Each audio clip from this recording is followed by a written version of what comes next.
Ladies and gentlemen, welcome down the boozer with RGM. Hope you're all doing well throughout all these times. Things are falling apart as we, just like the world around us. Thanks for joining us down the boozer with RGM, sponsored by Scott's Menswear, and we're joined by Faith, Lois, and Kyoko from Pins. Thanks for joining us today, guys. How are you doing? Good, thank you. Yeah, brilliant. You've just been mentioning before we started recording, it's just nice to be out of the house, isn't it? Yeah, 100%. So,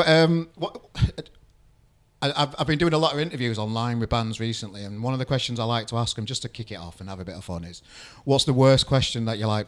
What's the worst question that somebody could ask you for an interview, just to start off? Or it might be something that annoys you, or it might be something that you just think, oh God, that's very unoriginal. Or it could be this question. We know the one. Go on. What's it like being a woman in a band? Oh, okay.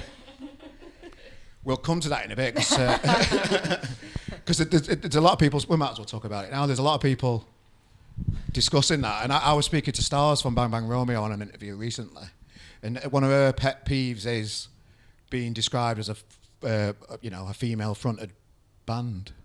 It should just be band, shouldn't it? Yeah. Or what's your thoughts on all that? We might as well start there. I was just wondering if you asked us what our least favourite question was, so you could then ask it us.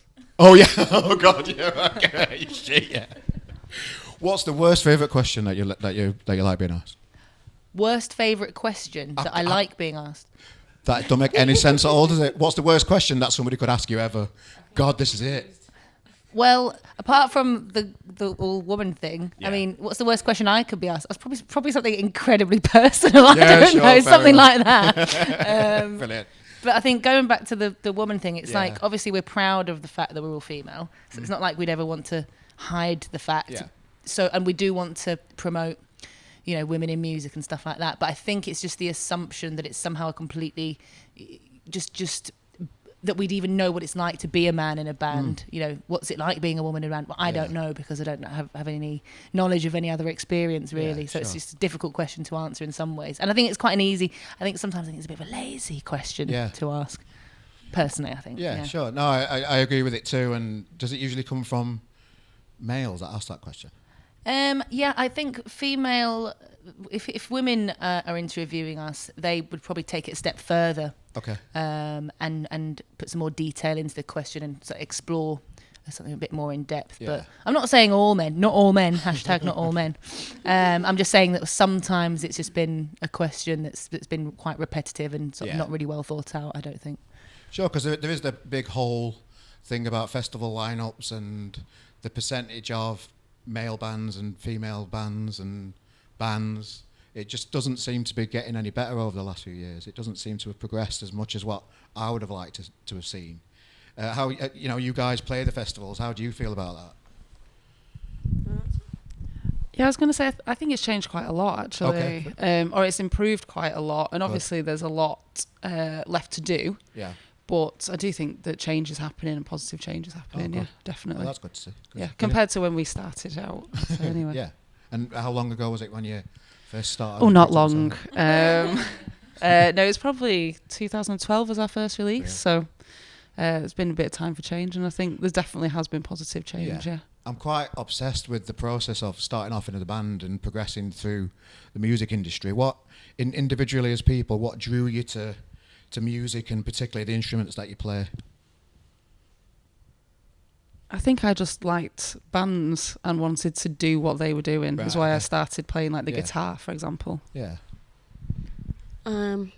Same really, just being inspired by other musicians. Yeah. Particularly as a teenager, I really loved Brodie Dahl from the Distillers. And just she was one of the people that made me think, oh, I could do that, So I started to learn the guitar and then just wanted to play the guitar in a band, but ended up, because of a lack of females and a lack of female bands to join, in Manchester at least, creating my own band. Brilliant. Sorry. The first singer I was obsessed with was Elvis. And I wanted to be just like him, even though I was a 6-year-old half Japanese girl in 1996. I wasn't an American man in the 1950s. But I just ignored all of that. Same as I think Lois and Faith, I just wanted a guitar. I wanted to be able to play it and make songs and just being obsessed with music, and it just didn't really cross my mind that I wouldn't really be allowed because I was a girl. I think I just sort of went for it and just did what I wanted to do anyway. Sure. So as you you picked up your instruments, you started playing, you started bands and that kind of stuff. You've started your own label, so you're a pro band. You've got the control of everything by owning your own label and all that kind of stuff. So where did that foresight come to take control of your own careers and all that kind of stuff? What drove that? We got signed to Bella Union pretty much as soon as we started playing shows, and we are still like incredibly grateful for that whole experience. But it was when we came to do our EP, the Bad Thing EP, we just had a little change of heart. We were at the point where we had the option to continue or to split off and do our own thing, and just wanting to regain that control and just seeing a shift in the music industry that, it might not be necessary to have a record label as such. Sure. So what were you getting pressures to be a certain way within the label? No way. They were like very cool and very open to anything, but I suppose maybe like half of it being like a financial decision. Yeah. If you own all your own stuff, it's better off for you. Yeah. Unless you're a huge star that's, getting $1 million contract, but that wasn't us. Yeah, no, sure. So like just starting up your own label, that in itself can be a full-time job. So like who physically has got the mentality behind them to start a business, to own the business as Pins? How does that work? I think it was Lois and I that started House of Pins, and it was just to release our first ever single before we were signed to Bella Union, and then we just kind of circled back to it. But once we did, we had like management in place at that point, and distribution and publishing, so it, there was a bit of help. It wasn't just us in our bedrooms. And lineup changes, they always happen. The progression of a band, people, how they are at a certain stage in their life, things change. How important do you think to becoming the finished article is what you are now? How important do you feel lineup changes have been throughout the history of the band? Well, you joined the band, so I'm going to let you answer. Okay. When I joined, it was sort of a static sort of, it was quite a solid lineup. Yeah. I joined and I played on keys when Wild Nights came out, but then 2 members just suddenly left and we had to really shuffle everything. So I guess it's completely changed. That was the question, wasn't it? You think? But yeah, things completely changed. So it's gone to us 3 being the official Pins. But we love working with the people we work with. We have a drummer who does all the tours and stuff like that, and 2 backing singers and stuff. So we still feel really like unified with them as well. But we're sort of like the main face of it. But I suppose it's given us a lot more flexibility, to be honest. That's what I would say. A lot more flexibility. But yeah. Does that answer your question? Yeah, that's fine. It's fine. Perfect. Thank you. Because we had, when we first started the band right at the very beginning, we did sort of switch instruments a lot and try different things out, and just see what worked. And we had, obviously, Lara used to drum for us in the earlier days. So I think it was all like, just helps you to get used to that flexibility like Kyoko's talking about. And actually everyone's just brought their own bit of their own creativity or their own sound or whatever to the band, and then has moved on. Like in the very early days, I think like Lara's drumming style was like integral to the sound, and then obviously she's moved on, become a very successful writer. But yeah, I think and it's really great just getting different people in and working with them and everyone putting in what they can. So looking back on that journey, what do you think has been the main thing that you've learned from being young in the industry to being, to now, looking back? No, I don't. Sorry. Yeah, how do you feel like looking back on the early days? What have you learned from the early days that you're taking into Pins of today?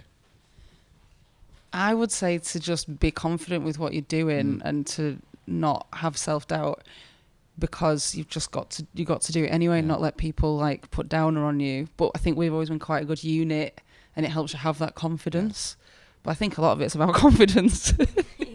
Sure. And not to be too precious, because we know so many bands that have like written their album and then scrapped it and done it again and done it again and done it again, and then 5 years have passed, they've put nothing out, and then the band's gone.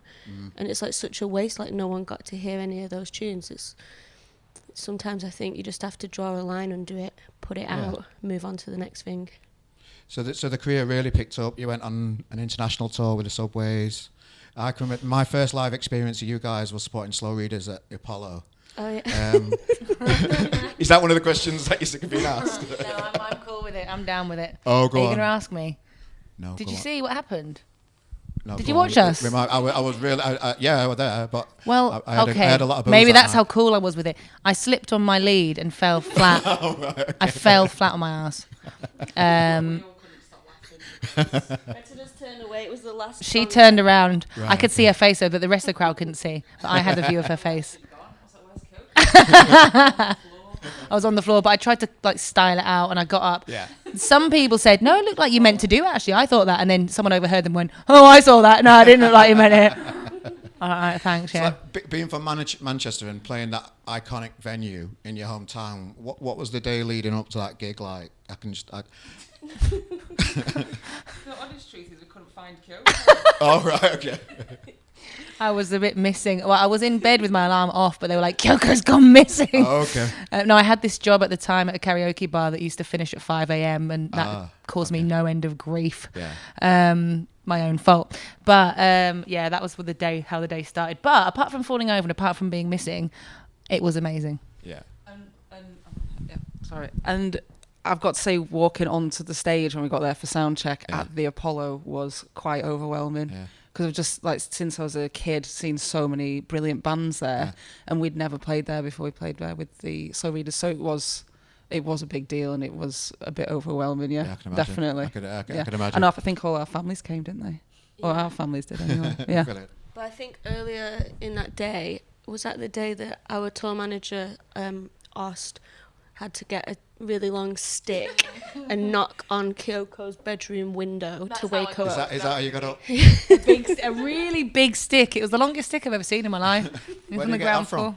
In the lowest. It was from the garden, but I was quite concerned he was going to put my window through. So... Have they had to use that wake up alarm since then? No, I've behaved myself Right, okay, since fair then. enough. Yeah, I've learned my lesson.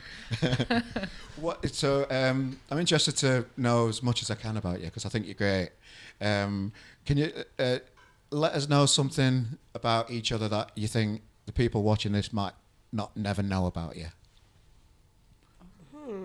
So is there, for example, we had Johnny Brown, and he's right into ice skating. Which That's is why I keep unexpected. asking the question, because it keeps bringing out some interesting things and hobbies that people do that people might not know about. I just thought it might be interesting. Hobbies, guys. Well, I'm a trainee primary school teacher. Oh well.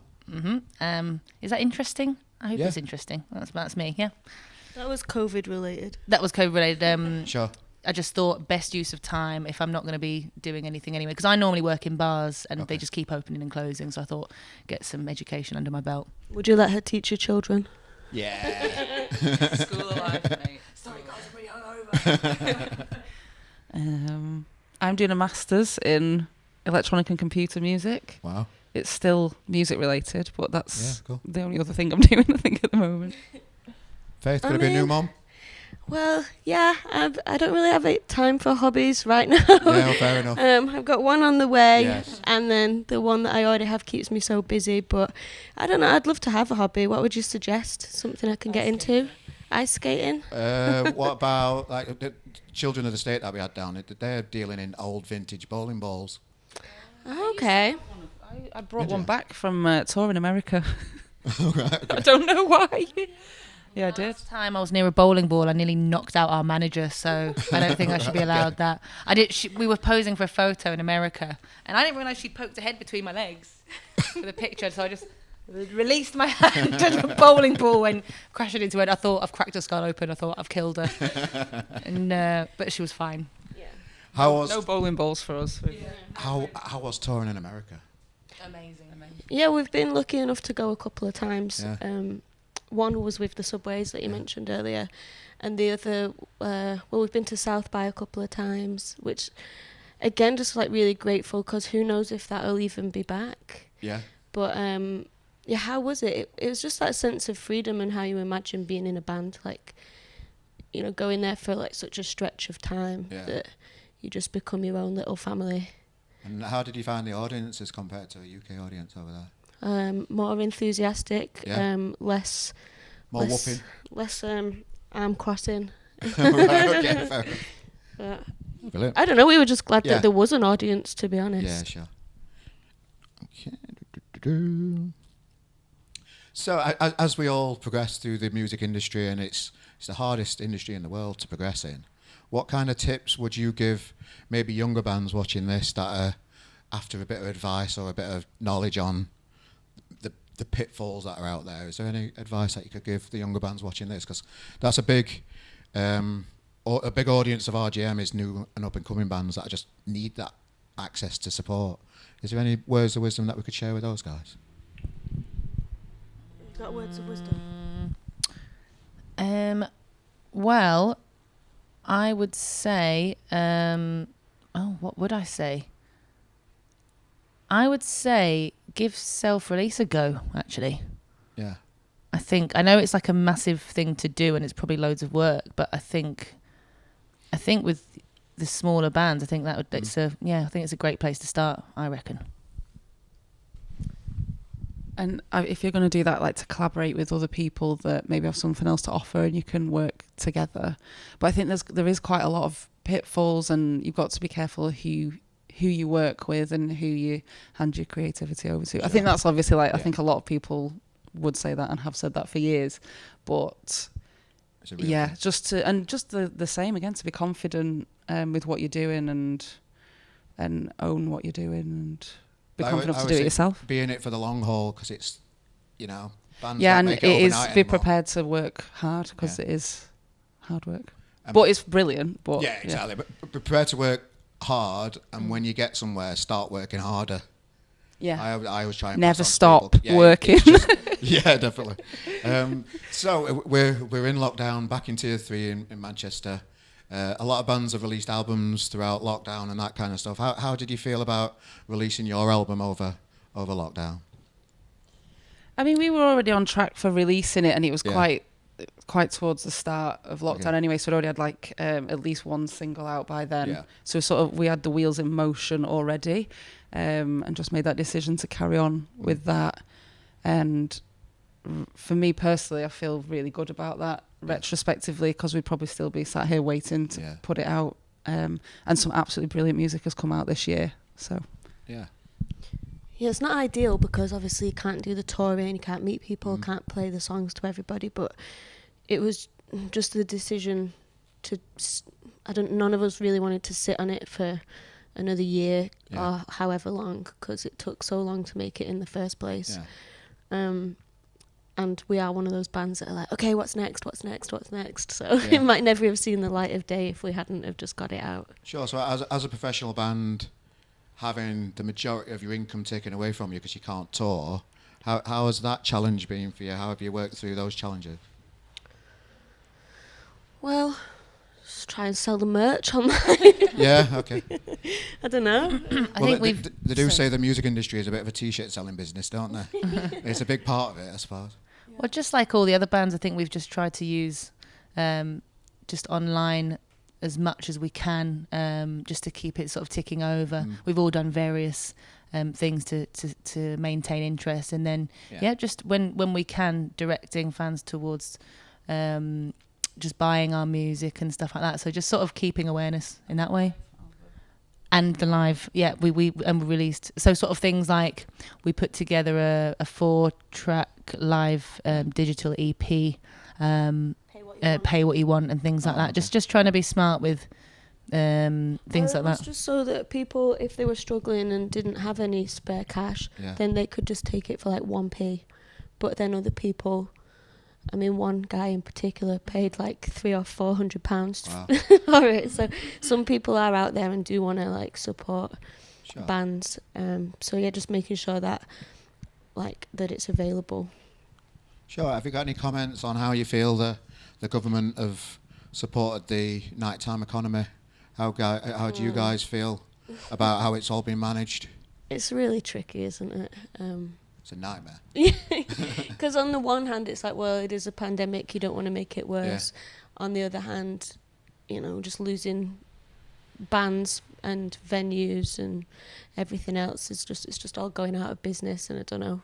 And asking people to open up, but not only till 6, or it's sort of it's just not supporting them really, is it? And it's let them all down, and we're probably going to see a lot of places close.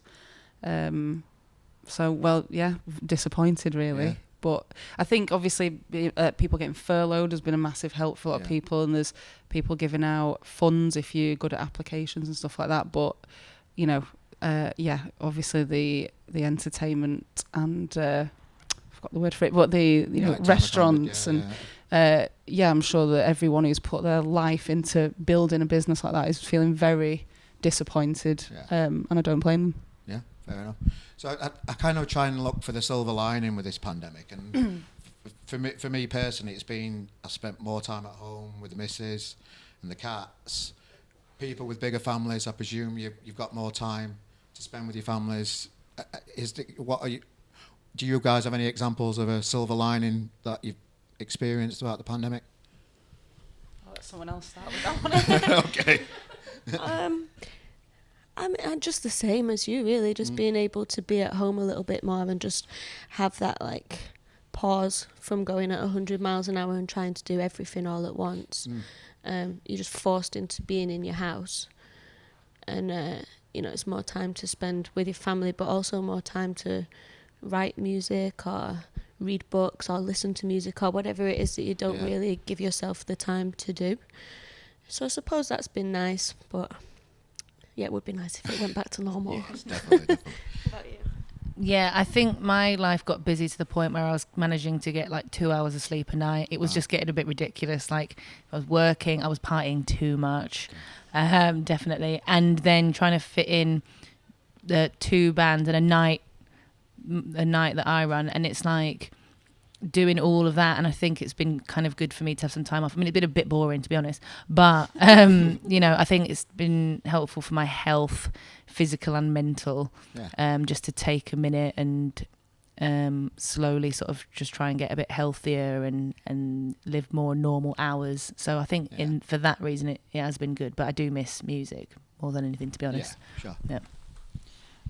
I'm just going to agree with Kyoko, really. I think there's probably a lot of people in the same position, but I have found it a bit of an emotional roller coaster since March. And if anything, I've had the time to concentrate on my well-being a bit more, which I wouldn't usually make time for. So, not exciting, but I choose that. So, as creatives working in the music industry, do you think we can do more now as creative people to find new, innovative ways to do things? Now we can't go to gigs and all that stuff. Do you think we've got a better responsibility as creatives to do more? To do more. I think creatives do a lot anyway, and I think we do a lot for free as well. So I don't think anyone should be pressuring themselves to shoulder the responsibility of keeping society ticking over. I just mean but new I think ways to promote your music and and I think that will be another silver lining that comes out of this situation, is that people will find new ways of doing things and new innovations of doing things. And I think people, I sometimes get more creative when you're under pressure. Some people struggle with it, but I think new things will come from it. Good. I hope it's not just all online though, because we are so tired of that. Zoom calls, and I just hope there's not loads of COVID-based singles at New Year. Just fucking singing about the virus. I hope that don't happen. And because all of the big musicians in the world are all online. They're all using Instagram, Facebook, and TikTok, and all the rest of it. It like leaves even less room for the smaller bands like us. So I hope that there's going to be something else, like some other platform or just real life again. That would be fine. How do you feel about taking the vaccine? Oh, well, there's questions to be answered, but I don't want to be an anti-vaxxer, but I also don't want to just start jabbing myself with something I don't know what it is. Yeah. I would take it, but I'm just dying to get back to normal. Although I haven't given it that much thought, but I just thought, I'd do it. Yeah. Yeah, I think we're probably further down the list, so I don't need to worry about it. But fair I enough. think it is worrying that it's been rolled out so quickly, but also I see why it might be necessary. Yeah. But yeah. Yeah, I hope it works out. Like, Yeah, sure. Just hope Yeah. so. We just want live music back as soon as possible, don't we? We're all fed up a bit, aren't we? Yeah, or even just the social distancing thing. Yeah. Like anything really. It's just nothing at the moment. Sure. So anything's better than this. Tier 1. Tier 1. Pray for tier 1. We're all praying for a tear. It's mad, isn't it? So the new single then, you brought out a Christmas song. Do you want to tell us all about that for the people that are watching this? And I will put links in the video and all that kind of stuff so they can download it and take advantage of it. Yes. Where did the idea for a Christmas song come up? We always like to do something festive. It's not our first Christmas song. Fair enough. But yeah, this is it's a cover of the Ramones. And they're just one why of... that song? Why that song? Well, we were trying a different one actually, but it just didn't quite... It just wasn't working. Okay. It was a Jesus and Mary Chain song at first. Yeah. And then these guys suggested the Ramones one. And I was like, let me check if I can sing it, because that's always my problem.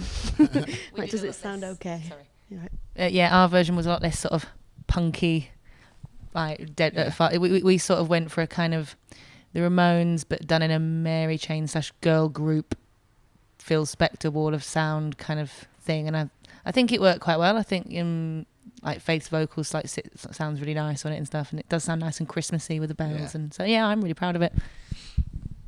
Yes, the same. And it was recorded clearly, like it was remotely done. Do you want to say about that? Yes, my housemate helped record bits. Right. He's been working away doing lots of different stuff at home, so it was handy to have him there doing a bit of mixing for us as well. Okay. He was getting very into it at one point. So, but yeah, it's just sort of. It just what do like, you mean by getting right into it? Just blasting it out the speakers. Oh right, okay, right. Having a dance, celebrating. Oh okay. Yeah. So yeah. Right. Yeah. Okay. Pins, I really appreciate your time for coming down to see us today and spending a bit of time down the boozer. It's classed as so work. good, yeah. It's all good. I know, it's great, and it's great. Isn't it? Really appreciate your time coming down and spending it down with us today. Ladies and gentlemen, this has been another episode of RGM Down the Boozer, sponsored by Scott's Menswear. I've been Carl Maloney, and we'll see you for the next one next month. Thank you. Thank Cheers, you. guys. Thank you. Thank you. What a shit question to start with.